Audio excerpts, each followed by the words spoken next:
What's good, Canucks fans, and Happy New Year? It's game day. The Canucks take on the Seattle Kraken. I'm Canuck Clay, and this is my Canucks take on one take. It's Clay's Canucks commentary for Saturday, January the 1st. If you're new, here's what you should do. Hit the subscribe button now for daily Canucks insight that's positive, timely, and trustworthy. And as always, this vlog is brought to you by Perform and Transform, personal training and weight loss. Sign up now for a free 7-day trial. Use the link in my video descriptions. And by Van City Experts Real Estate Group. Contact Jason Lim and his team for all of your real estate needs. Gonna preview today's game. Gonna talk a bit about my plans for this channel.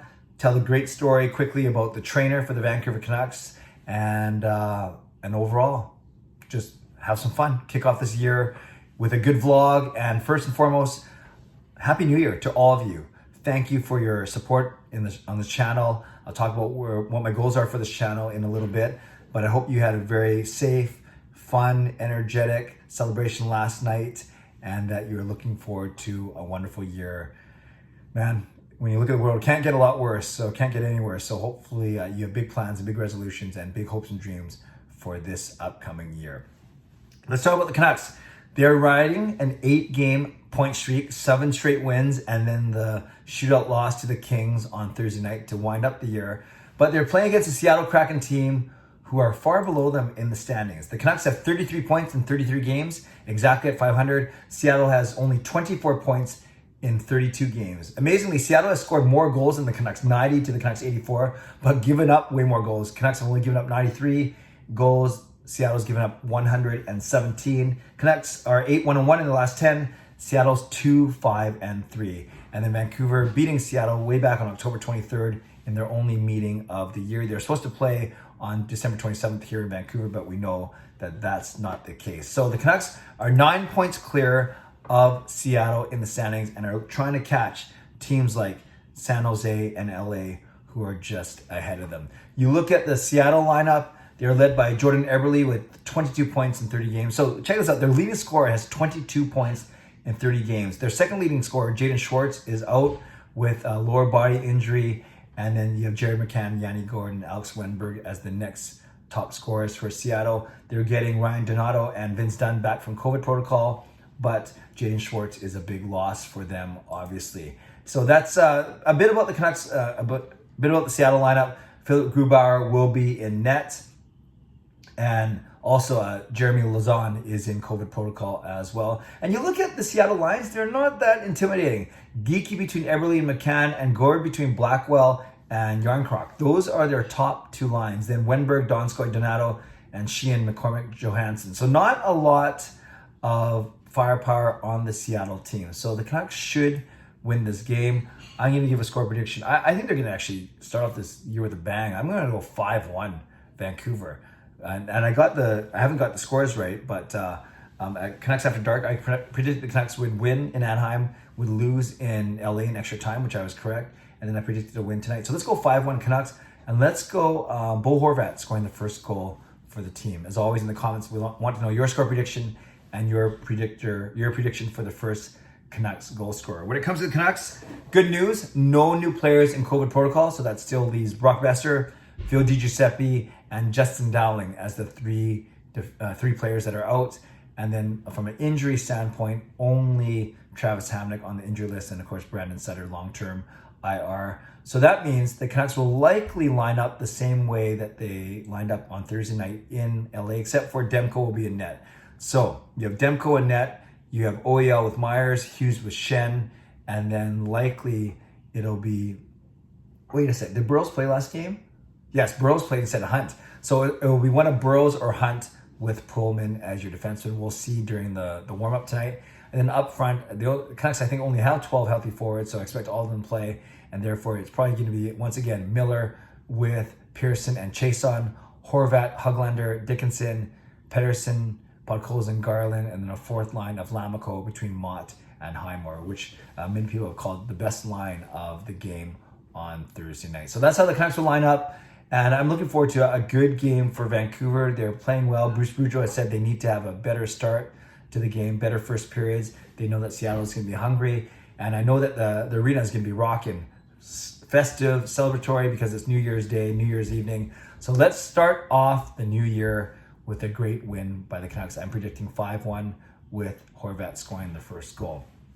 Wonderful feel-good story to start off the year for the Canucks, and it has to do with the Seattle Kraken. When they played on October 23rd, the trainer, known as Red, affectionately known as Red, Brian Hamilton, he was changing over the bench, cleaning up the bench between periods, and then a young lady behind him knocked on the glass and showed him her phone and put in big text, basically that she noticed that he has a mole on the back of his neck and that he should get it checked out. Long story short, that week they returned to Vancouver. He got it checked out, found out it was a malignant cancerous mole, and he got it removed. And it's a pretty crazy, amazing story that this seemingly random act of kindness, the random message for her to have the wherewithal to this fan, to put it on her phone, to get Brian's attention, for him to take it seriously enough to go get it checked out. And as he said in his media availability today, the doctor told him it probably, if he didn't attend to it, he might not be here 4 or 5 years from now. So when you put it into that perspective, it is a very heartwarming yet very potentially scary story. But it's an awesome story. So the Canucks put it on Twitter and said, "Help us find this woman." And then media from local and across the country, even in North America, trying to help find this woman. And I think it was a Seattle fans Facebook group that a lady said, "That was my daughter who's going to medical school." And then apparently the daughter's going to the game because they have season tickets behind the opposing, the visiting team's bench. So great story.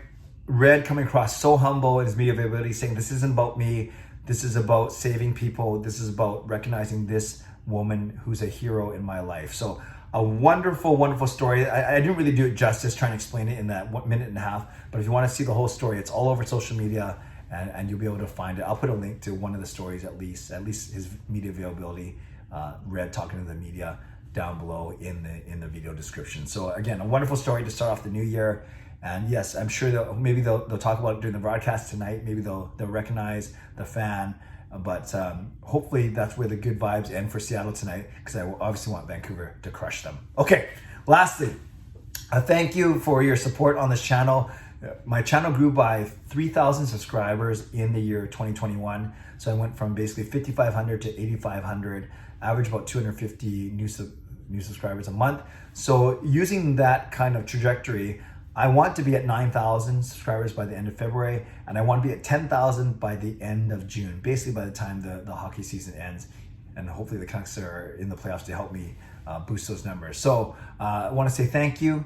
If you've been here from the very start, or if you simply joined in the past year or so, even the past few months, thank you. I appreciate you. I do not take you for granted. I appreciate your loyalty. And you know that I think I have building the best Canucks community here on YouTube. Having said that, a couple things for the new year. Philosophically, I am at peace with where my channel is at. If I'm growing quicker or slower than other channels, or if I'm not as big, or if I'm bigger than other channels, that's fine. I don't, when it comes to this kind of thing, I don't worry about the comparison trap. I don't worry about being competitive. There's so much space for Canucks content creators. So I want to continue to support other creators, big and small. So, and to do that though, and for my own channel, I'm going to keep on doing what I'm doing. Once in a while, I think it's human nature. You kind of get down or get frustrated, or you take a negative comment or some criticism that's not really constructive, take it to heart and maybe take it too strongly. So I'm in a good place right now where I'm going to recognize that not everyone's going to like what I do, but I like what I'm doing, and I hope that you do as well. And I want to continue creating content that's good for you. I think the snapshot of the person that watches my content is a Canucks fan who's passionate, not maybe totally into analytics or advanced stats, but I don't want to just say casual fan. I'd say the casual to knowledgeable Canucks fan. That's kind of like the target audience that I'm going for, and I hope that I'm hitting that target for all of you. So in the new year, gonna go to 3 streams a year: Sunday night at 10, Wednesday night at 10, then Friday night at 11. Gonna try this new Friday Night Live thing, make it more interactive, less Canucks heavy, but just a chance to get to know me a little bit more as well. So I'll talk about that as we go. And finally, today's Saturday, that means tomorrow Sunday, weekly Ask Me Anything. There's a post up on my community tab looking for questions for tomorrow's vlog for me to answer. Okay, friends, put in the comments below anything you want to talk about. New Year's resolutions, that's fine too. But most importantly, what's your prediction for the Canucks score tonight, the game score, and the first Canucks goal scorer? Want to give a shout out to my members, legendary members, the legends, legendary Lucas Gates, legendary Justin Credible, and legendary Andrew Chang, to my hero members, Nucks fan number 29 and Carol Bovenlander, and to my Hall of Fame members, Jens95, Sim Alexander, Chris Seifert, Adam Broomfield, Shannon Hollingworth, and HSM Fangirl Gaming. Thanks for your support as always, and thanks to the support of all members of all levels. You are listed in my video descriptions. If you want to become a member of the CCC Crew, press the join button underneath this during my videos or the memberships tab on my YouTube channel. Subscribe if you like to, like this video if you like to, leave a comment down below if you like to. I'll do my best to read, react, and reply, and become a member or upgrade. Become a member of the CCC Crew if you like to. Stay safe, stay healthy, take care of yourselves, and take care of each other. Once again, Happy New Year, and enjoy tonight's Canucks game. God bless, and go Canucks go.